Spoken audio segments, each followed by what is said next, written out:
성경 말씀을 읽어드리겠습니다. 마태복음 27장 50절부터 53절까지 읽어드리겠습니다. 예수께서 다시 크게 소리 지르시고 영혼이 떠나시니라. 이에 성소 휘장이 위로부터 아래까지 찢어져 둘이 되고 땅이 진동하며 바위가 터지고 무덤들이 열리며 자던 성도의 몸이 많이 일어나되 예수의 부활 후에 그들이 무덤에서 나와서 거룩한 성에 들어가 많은 사람에게 보이니라. 오늘 본문은 4절이라는 짧은 구절이지만 사실 이 안에 굉장히 중요하고 무겁고 굵직한 내용 3가지가 들어있습니다. 그것은 첫째로 예수님의 십자가의 죽으심이라는 사건 50절, 그리고 두 번째는 그 죽으심으로 말미암아 성소의 휘장이 끊어졌다 찢어졌다는 51절의 기록. 특별히 이 51절 안에는 성소의 휘장의 찢어짐이 갖는 신구약적인 굉장히 깊은 의미가 담겨 있습니다. 그 다음에 세 번째 내용은 52절과 53절인데 자던 성도들의 무덤이 열리며 부활한 사건, 그리고 그들의 증거에 관한 기록이 53절까지 이어집니다. 짧은 구절이지만 3가지 매우 중요하고 묵직한 내용이 들어있는데 이것을 다 말하기는 굉장히 힘듭니다. 시간적으로. 특별히 오늘은 52절과 53절에 초점 맞추어서 말씀을 전하도록 하겠습니다. 우리는 지난 2주일 동안 신자의 죽음의 문제에 대해 살펴보았습니다. 우리 신자들의 죽음의 문제에 대해서 알아보기 전에 연관된 구약의 2 사건을 살펴보았습니다. 그것은 사라의 죽음에 관한 기록과 야곱의 죽음에 관한 기록이었습니다. 그리고 이들의 죽음 연간에 아브라함의 죽음이 있었고, 그리고 이어서 요셉의 죽음이 있었습니다. 죽음의 순서로 따지면 사라가 제일 먼저 죽었고, 그 다음 아브라함이 죽었으며, 그리고 야곱과 요셉이 순서적으로 죽음을 맞게 됩니다. 이 4분의 죽음에 공통적인 사실이 있다는 것을 말씀드렸습니다. 그것은 이 4분의 시신이 모두 가나안 땅의 막벨라 굴에 안치되었다는 사실입니다. 상당한 기간을 두고, 그리고 너무나도 먼 거리에서 죽었건만 이들이 다 죽음을 맞이한 후에 묻힌 장소는 한 곳이었습니다. 사라와 아브라함은 가나안 땅에서 죽었기에 그들이 가나안 땅에 묻힌다는 것은 자연스럽게 받아들일 수가 있습니다. 그러나 야곱과 요셉의 경우는 다릅니다. 야곱과 요셉은 타지인 애굽에서 죽음을 맞았습니다. 거리로도 여기서 부산보다도 더 먼 약 500km 정도의 먼 거리입니다. 그럼에도 불구하고 이 2 사람은 각각 유언을 통해 자신들의 시신을 반드시 가나안 땅, 특별히 막벨라 굴이라는 구체적인 지명까지 언급하면서 그것에 안치할 것을 명했습니다. 이들의 유언을 따라 야곱은 죽은 후에 가나안 땅 막벨라 굴까지 시신이 옮겨져 그곳에 묻히게 됩니다. 반면에 요셉은 애굽에서 죽은 후에 그의 유언에 따라 모세가 애굽에서 나올 때에, 적어도 한 300년 이상 후의 일이라고 볼 수 있습니다. 그의 유고를 갖고 나와서 가나안 땅의 막벨라 굴에 안치하게 됩니다. 각기 다른 이 4분의 죽음과 그들의 장례 행위를 통해 성경이 분명하게 말하고 싶은 어떤 사실이 있습니다. 그렇지 않다면 이렇게까지 소상하게 낱낱이 기록할 리는 없을 것입니다. 사실 사람이 죽은 후에는 어디 묻히나 물리적인 의미에서는 의미의 차이가 없습니다. 가나안 땅에 묻힌다고 해서 그 죽은 사람이 가나안 땅에 사는 것은 아닙니다. 그의 몸은 가나안 땅에 묻힌다 할지라도 땅에 묻히는 순간부터 썩기 시작해서 장래에는 흔적도 없이 사라지게 되는 것입니다.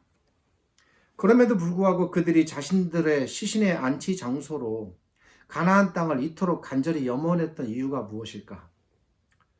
그것은 그들에게 가나안 땅이 죽음으로써 끝나는 땅이 아니었다는 어떤 사실 때문이었습니다. 비록 자신들이 죽어도 그 땅은 후손들이 물려받아 살아야 할 땅입니다. 그리고 단순히 거주할 공간으로서의 땅의 의미를 넘어서는 하나님과 연관된 매우 특별하고도 중요한 의미가 부여된 땅입니다. 그것은 곧 땅으로서 주어지는 이 땅의 하나님 나라였다는 것입니다. 그랬기에 가나안 땅은 그들이 살아가는 하나님 나라의 터전이었습니다. 그랬기에 그들은 비록 자신들은 죽음을 맞지만, 그러니까 이렇게 생각할 수 있습니다. 죽어서 내가 하나님 나라에 묻힘으로써 죽어서도 영원히 하나님 나라 안에 계속 거한다 라고 생각할 수 있는 겁니다. 물론 이것은 상징적인 의미였습니다. 그리고 가나안 땅이 후손들이 계속 머물 이 땅에 하나님의 나라로 존재하며, 자신들은 죽어도 그 하나님의 나라로 주어진 가나안 땅에 묻힘으로써 여전히 후손들과 함께 하나님 나라 안에 계속 산다는 사실을 믿고 있는 겁니다. 즉 그들에게 가나안 땅은 살아서도 하나님 나라요, 죽어서도 하나님 나라였습니다.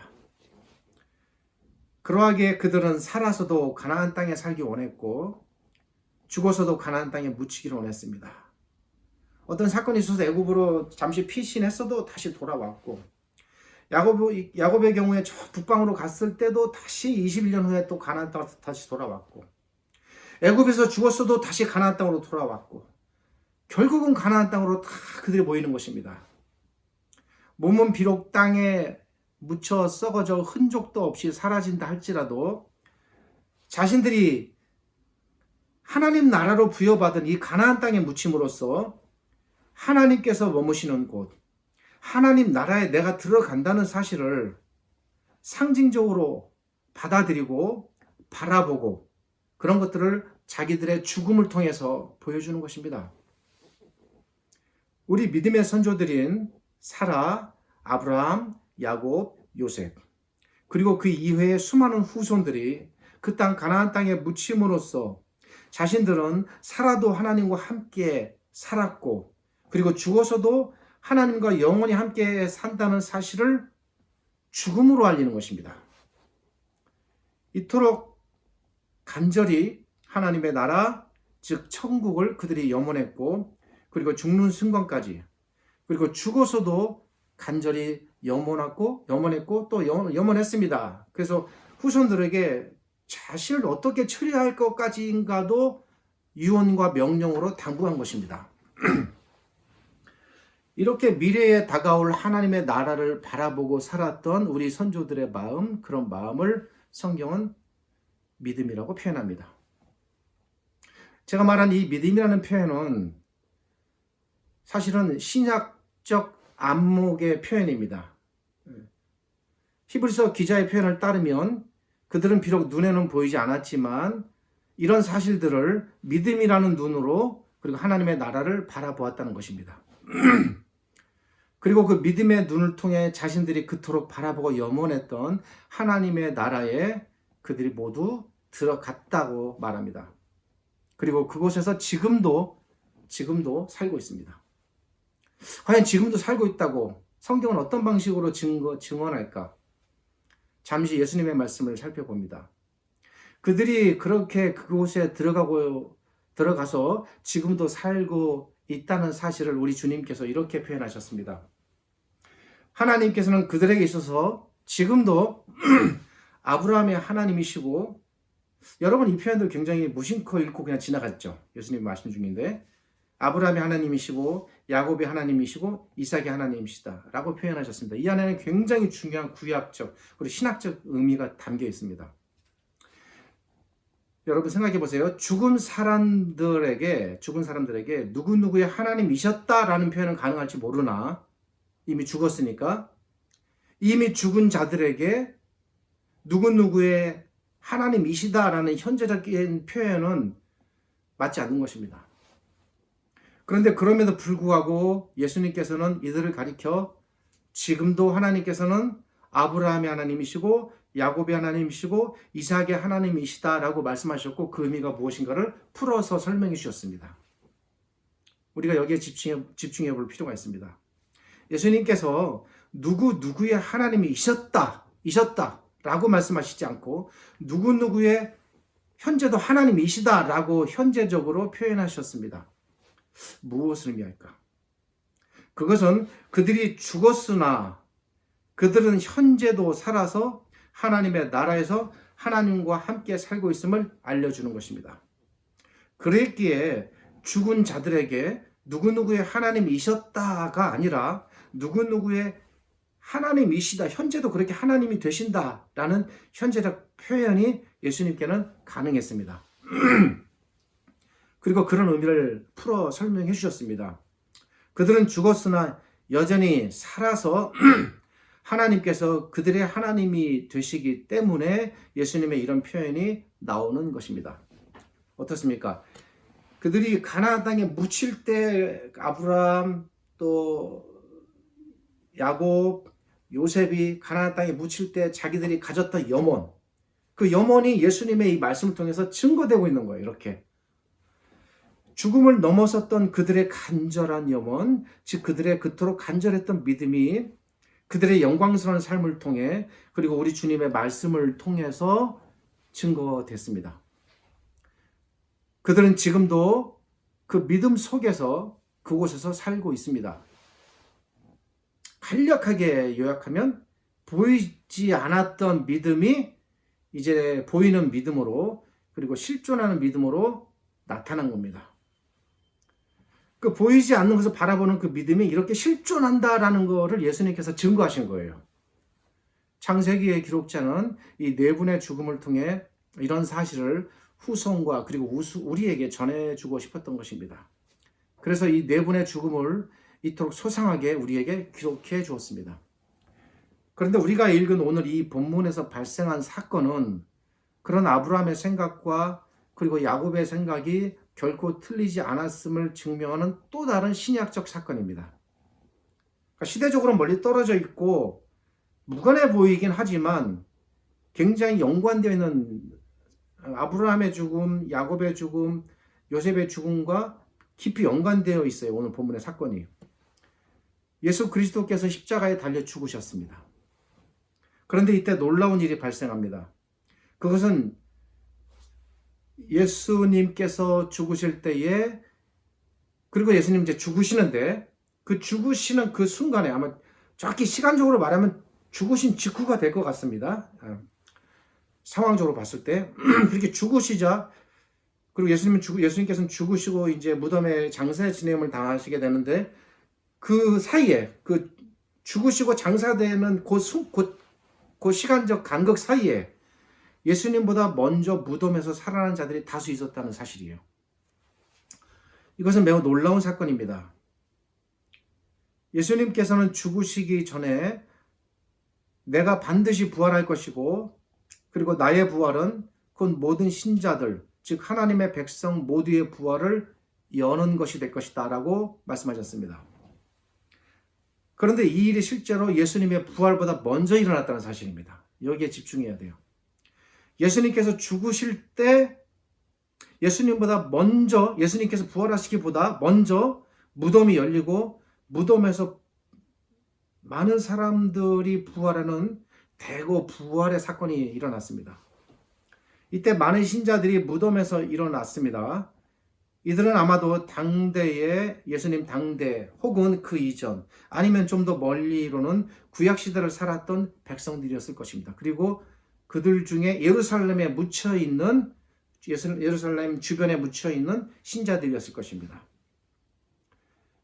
이 땅에서 오실 그리스도를 바라보며 아브라함이나 야곱이나 요셉처럼 하나님의 나라를 소망하며 살다가 죽으신 분들인데 그들 중 많은 사람들이 예수님께서 죽을 때 부활하는 놀라운 사건이 발생했습니다.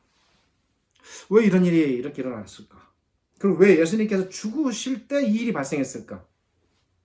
이들의 부활이 있고 나서 예수님께서 3일 후에 부활하십니다. 그리고 성경은 말하기를 이때 부활한 성도들이 예수님과 더불어서 자신들이 이렇게 부활했다는 사실을 여기는 거룩한 성이라고 표현되어 있지만 이건 예루살렘입니다. 예루살렘에 들어가서 많은 그 당시 제자들에게 신자들에게 부활을 증거했습니다. 그러니까 예수님만이 자기 부활을 증거한 것이 아니라 많은 신자들의 부활도 함께 증거되었다는 거예요, 사실은. 근데 그 부분에 대해서는 이제 기록자들이 생략을 하고 부활에 대한 그 기록을 예수님께 초점을 맞췄어요. 네 분의 기록자들은. 그리고 나서 이 부활한 성도들은 얼마 후 예수님과 더불어 하나님의 나라, 즉 천국으로 함께 올라갔습니다. 도저히 믿기지 않는 일이 벌어진 것입니다. 예수님께서 십자가에서 죽으실 때에 예수님의 부활보다 먼저 일어난 당시 신자들의 대규모 부활 사건은 무엇을 의미할까? 원래 우리 이 신자들의 영광스러운 부활은, 물론 안 믿는 사람들도 다 이제 부활을 해서 이제 영원한 그 하나님의 판결을 받게 되지만, 이 신자들의 영광스러운 부활은 예수님께서 다시 오실 때 마지막에 되어질 일이에요. 근데 일부 성도들이 예수님께서 죽으실 때 먼저 부활을 했고, 그들이 먼저 영광스러운 몸을 입었고 예수님처럼, 그리고 올라가서 지금 살고 있다는 겁니다. 무엇을 의미할까? 이 사건의 발생은 예수님의 죽으심이 실제로 신자들에게 어떤 의미, 그리고 어떤 영향을 끼칠 수 있는가를 알려주기 위한 발판이 되는 사건이에요. 그러니까 이겁니다. 예수님께서 이제 오시면 우리 죽은 모든 신자들이 이렇게 예수님처럼 영광스러운 부활을 입게 될 것이다라고 예수님께서 말씀하셨고, 그래서 내가 부활의 첫 열매다 이런 표현을 쓰셔서 우리가 그렇게 될 것을 알고 있는데, 실제로 그 사건이 예수님의 죽으심과 더불어 미리 한번 일어남으로써 그게 분명한 사건이구나, 분명하게 우리에게 다가올 사건이구나를 우리가 더 실증적으로 믿을 수 있게끔 제공해주는 발판이 되는 사건이라는 것이죠.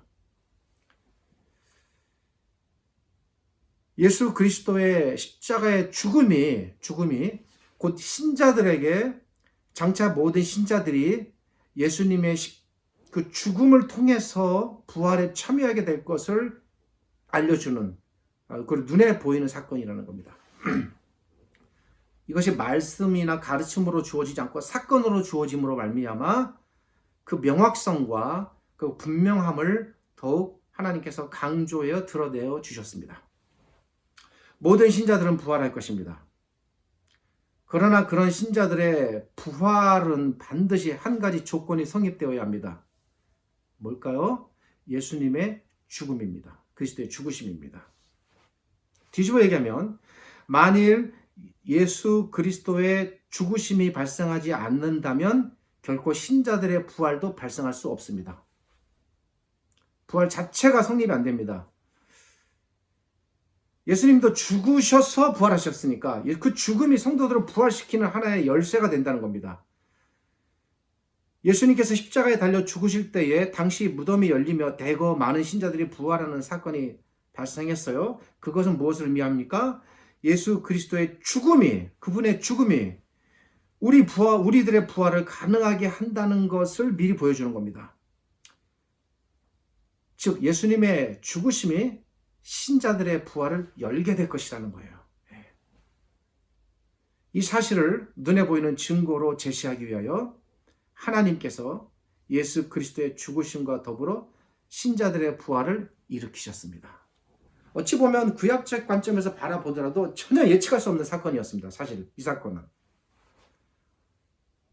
저의 순진무구한 표현으로 표현하자면 돌발적인 사건이에요. 감히 그 누구도 상상하지 못했던 신자들의 부활 사건이 일어났습니다. 그리고 이 신자들의 부활 사건이 있은 후에 비로소 하나님께서 예수님을 부활시키셨습니다. 그렇게 함으로써 신자들의 부활이 곧 예수 그리스도의 부활과 같다는 것을 보여주었습니다. 신자들이 부활하되 그 부활은 예수 그리스도처럼 그런 영광의 몸을 입었다. 더 세세한 기록은 없습니다. 이분들의 부활에 대해서. 그렇지만 예수님의 부활을 통해서 그들의 부활이 어떤 상태였고 어떤 영광이었음을 간접적으로 알려주는 겁니다. 아셨습니까? 정리하면 이렇게 됩니다. 이 땅의 모든 신자들은 모두 죽음을 맞을 것입니다. 죽음하면 너무 부정적인 시선으로만 생각하지 마십시오. 그러나 우리 모든 신자들은 모두 부활할 것입니다. 그런데 우리 신자들의 모든 부활은 반드시 예수 그리스도의 죽음을 통해서 이루어집니다. 그러나 죽으셨다고 해서 우리가 다 이 땅의 모든 백성이 영광스러운 부활이 있는 것은 아니죠. 그 죽음을 나의 죽음으로 받아들이고 믿음으로 내가 그 그리스도의 죽음 안에 동참할 때 비로소 그들만이 선택적으로 그리스도의 부활에 참여하게 된다는 겁니다.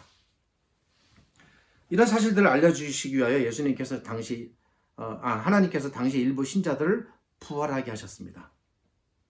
그러기에 당시 일어난 신자들의 부활 사건은 결코 우리와 무관하지 않습니다. 그때 그 신자들이 부활한 것처럼 우리도 부활할 것이고, 그렇게 부활한 신자들이 예수님과 더불어 하나님의 나라에 들어가서 영원히, 그리고 지금도 살고 있는 것처럼 우리도 그렇게 부활한 몸으로 살게 될 거다라는 것을 미리 바라보게 하는 것입니다. 하나님께서는 우리의 부활을 알려주시기 위하여 신자들의 부활을 하나의 사건으로 제시하셨습니다. 이 부활에 아브라함도 앞으로 참여할 것이고, 사라도 참여할 것이고, 야곱도 참여할 것이고, 요셉도 참여할 것입니다. 그리고 무수한 헤아릴 수 없는 많은 구약과 신약의 모든 신자들이 나라와 민족과 국가를 초월하여 참여할 것입니다. 그리고 그 무리들 속에 우리도 있을 것입니다. 예수님께서 죽으실 때에 무덤이 열리며 무덤에서 살아난 자들이 다수 있었고, 그들이 거룩한 성 예루살렘에서 봐라, 우리가 이렇게 부활하지 않았느냐라고 증거하는 것은 너희도 부활할 것이니 소망을 잃지 말라라는 증거였습니다. 제가 이번 죽음에 대한 설교들을 통해 매번 말씀드리지만 우리는 이 땅을 살되 이 땅의 거주자가 아닙니다. 우리의 진정하고도 영원한 거주지는 언제나 하나님의 나라입니다. 우리는 다만 이 땅을 잠시 스쳐갈 뿐입니다. 우리의 장차 이어질 영원한 삶에 비하면 1초의 수천만 분의 1도 안 돼요. 이 땅에서 그 우리의 몇십 년의 삶이 비교할 수 없습니다. 그러니까 결코 이 땅에서의 삶이 우리에게 영원하다 상상할 수도 없는 겁니다. 이 땅을 살되 영원히 살 것처럼 살면 안 됩니다. 물론 하나님께서 주셔서 행복과 복을 누리겠지만, 그렇다 할지라도 이 땅에서의 우리의 행복이 영원히 지속될 것처럼 누리면 안 됩니다. 자신이 누리지도 못할 재물을 쌓아두고 또 쌓아두면 안 되겠습니다. 그 재물을 하나님의 나라에 쌓아두어야 합니다. 우리의 분양은 언제나 하나님 나라요, 우리의 영원한 복락도 언제나 하나님의 나라입니다. 그 나라의 영광, 그 나라의 복락은 우리의 부활을 통해 이어질 것입니다. 정리하겠습니다. 우리의 간절한 염원이 있다면 그것은 다만 이 땅에서 하나님 나라 안에 사는 것이고, 죽어서도 하나님 나라 안에서 사는 것이고, 부활해서도 하나님 나라 안에서 사는 것입니다. 우리는 살아서도, 지금 현재 이렇게 살아서도 하나님 나라의 백성이고, 죽어서도 하나님 나라의 백성이며, 부활해서도 하나님 나라의 백성입니다. 우리의 간절한 염원은 언제나 첫째도 하나님 나라고, 둘째도 하나님 나라고, 셋째도 하나님 나라입니다. 우리의 이 간절한 염원을 이루어 주실 분, 그분은 우리의 하나님 여호와이십니다. 다만 그분께 감사하고 사랑한다는 고백밖에 할 말이 없음을 압니다. 기도하겠습니다. 하나님 감사합니다. 오늘 말씀을 통해서 하나님께서 잠시 우리를 이 땅에 내보내신 것이 의미가 뭔가를 살펴보았습니다. 이 땅에서의 우리의 수명이 결코 짧지는 않겠지만, 그러나 우리의 영원한 삶에 비하면 잠시고, 우리가 또 이 땅에서 누리는 것이 아무리 복되고 행복하다 할지라도 장차 누릴 천국에서의 행복과 영광에 비하면 티끌만도 못함을 또한 깨닫게 됩니다. 그런 사실들을 기록된 말씀을 통해서, 그리고 신자들의 부활을 통하여 저희들에게 가르쳐 주심을 감사드립니다. 오늘 이 말씀을 통해서 우리 신자들이 더 하나님께 가까이 나아가게 하시고, 이 땅에서의 자신의 삶과 죽음, 그리고 죽음 이후의 삶에 대하여 고민하고, 그래서 하나님께서 주시는 것을 통해 더 위로받고 소망을 갖기를 바랍니다. 지금은 우리 주님 예수 그리스도의 은혜와 저희를 즐겁게 사랑하시는 아버지 하나님의 크신 사랑과 오늘도 이 말씀으로 우리에게 다가오시고 이 말씀으로 우리를 위로하시며 일으키시고 이끄시는 성령 하나님의 함께 하심이 오늘 이 말씀이 읽혀지고 전파되는 모든 곳마다 하나님의 은혜로 넘쳐나기를 우리 주님 예수 그리스도의 이름으로 축복하며 기도드립니다.